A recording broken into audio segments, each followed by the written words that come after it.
Total Wine & More is a wonderland to explore. Thousands of wines and spirits, unexpected pairings, and great gifts. Low prices and helpful guides make the holidays magical at Total Wine & More. Drink responsibly. Be 21.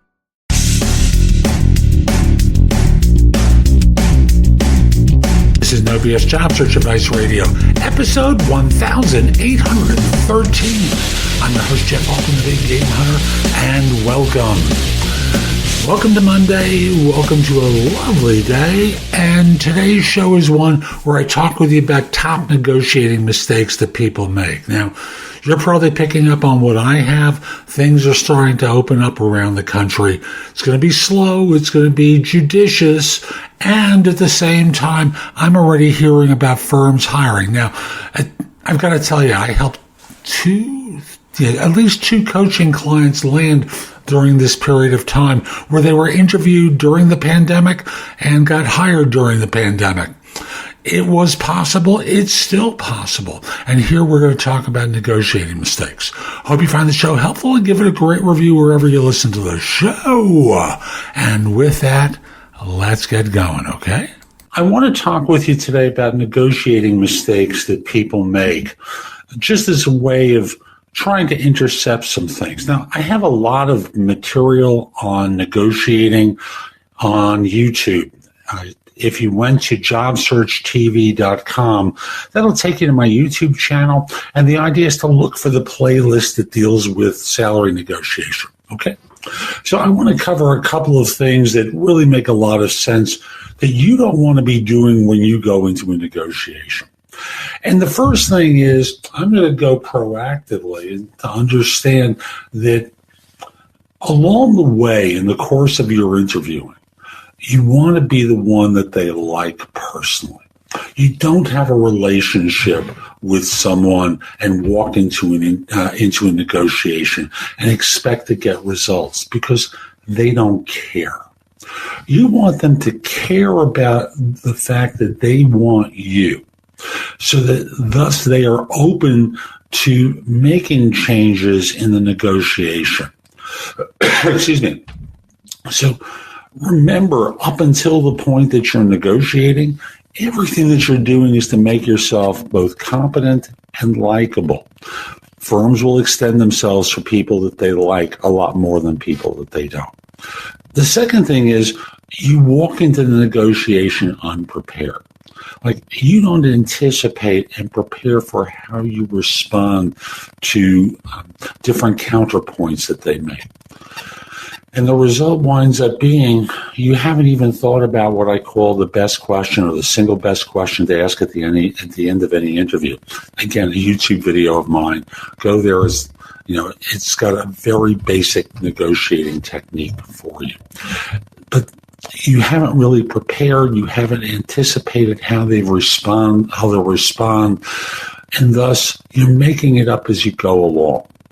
Thus, when they throw the first no down in front of you, you're ready to turn tail and say, okay, or I've had enough, I'm out of here. That's not negotiating. That's an ultimatum, which is, again, one of the big mistakes that people make. They develop ultimatums and make demands without really negotiating. Now, an ultimatum, I don't know how it is with you. When people tell me or insist to me that I should take it or leave it, most of the time I'm going to leave it because I hate getting an ultimatum. So just recognize for yourself, you don't like it any more than they do, and you don't want to deliver an ultimatum to them. Now, with that, I want to remind you that you need to have a plan B. Now, sometimes that's nicknamed a BATNA, best alternative to a negotiated agreement. The concept is really very simple. If you can't get the optimal agreement, what's your plan B? What are you ready to accept if you can't get the best? What are you willing to horse trade in the course of answering questions that will allow you to get pretty close, allow them to save face a little bit, and walk out with much more than you walked in with? Another mistake people make is not really listening. And listening isn't just about the words, but it's about cues in the body language, cues in slight changes to language that allow you to step in and recognize that they're making a concession and expanding on that concession so that it's clear, so that, you again, get more of what you want. It can be a shift in the body language. So, for example, suddenly they're leaning forward or leaning back. They're basically, the crossing arms doesn't mean anything, but, suddenly they've shifted in some way or they're thinking about something. And it gives you the idea that maybe there's something shifting in their belief system. So recognize that you have to listen to the words and to the behavior. Another thing you need to be prepared to do, if necessary, is to annoy them, to offend them, to turn them off. Because, again, if there's a point where you're not getting what you want, go for broke. But I'm not talking about the first 3 sentences, but it's about going for broke and really pushing hard for what you want, even if that involves demanding more time to consider. Okay. Another mistake people make is caring too much. They're not prepared to turn things down. And firms smell that. It's kind of like the date where one party or the other acts as though they care too much too soon, and the other one goes, "Whoa, slow down, please. I'm not interested in being pursued that hard, being stalked by you." All the sort of behavior that shows up in negotiating as well. So you want to be careful about caring too much. Another mistake, assuming something is non-negotiable. You've got an offer in hand, and why not about the benefits? Why not about the vacation policy? Why not about the RSUs or the bonus? Negotiate about that as well. Don't just accept what they tell you. And thus, that's coupled with focusing purely on the money. When you negotiate, the whole package needs to be on the table. And the result winds up being, you make the mistake of an assumption that other things really aren't. So always explore the other alternatives. And the last point I'm going to raise is trying to win outright. Pushing so hard that you turn people off. When I've negotiated on behalf of people over the course of my career in search, if I started to sense that the other person was getting annoyed, too annoyed, and that's the key thing, too annoyed to the point that even if they made the concession, they would take it out on the person on board.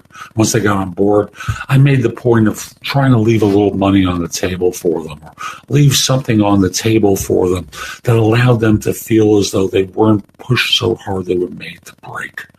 If you try to win, ultimately, once you're on board, you may lose. So that's today's show. I hope you found it helpful. And if you did, here are a few more ways to get information and advice from me. First of all, there's my website, which is thebiggamehunter.us. I have more than 8,000 blog posts there that you can watch, listen to, or read that will help you find your next job. In addition, if you're interested in my coaching you, at the site there's a button there that says schedule. Schedule time for a free discovery call, schedule yourself in for coaching, interview preparation coaching, salary negotiation advice, coaching related to hiring more effectively, managing and leading, helping you to be a better executive in your organization, and overall being a better employee of your firm. If you have questions for me, you can ask them at Wizio.com/thebiggamehunter. That's WISIO.com/The Big Game Hunter. The price at Wizio is less than 1/3 of what I'm charging my website. And I'm doing this because I want to benefit my subscribers here and on YouTube, and only you're going to know about it. You can also connect with me on LinkedIn at linkedin.com/IN/The Big Game Hunter. Mention that you watched or listened to my content. I like knowing I'm helping folks. Once we're connected, it's nice to hear from you. I'd love to hear from you from time to time about how I'm helping. You can also watch me on TV. Did you know that? If you have a Fire TV or a Fire Stick, download the JobSearch TV app for Apple TV, Roku, Sony, Samsung, like 90 different TV platforms. You can watch me on either Zingo TV or BingeNetworks.tv. On YouTube, subscribe at JobSearch.TV.com and have access to thousands of videos I've created. I'll be back tomorrow with more, and in the meantime, I hope you have a great day. Be great!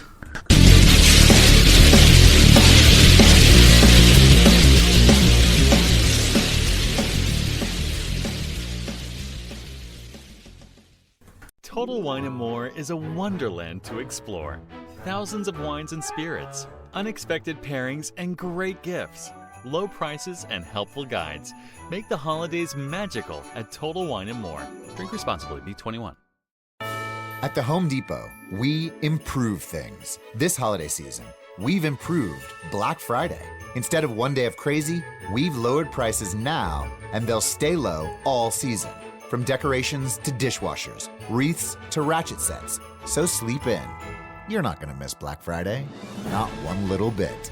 Black Friday improved. The best prices of the year already here at the Home Depot. How doers get more done. U.S. only while supplies last. See store for details.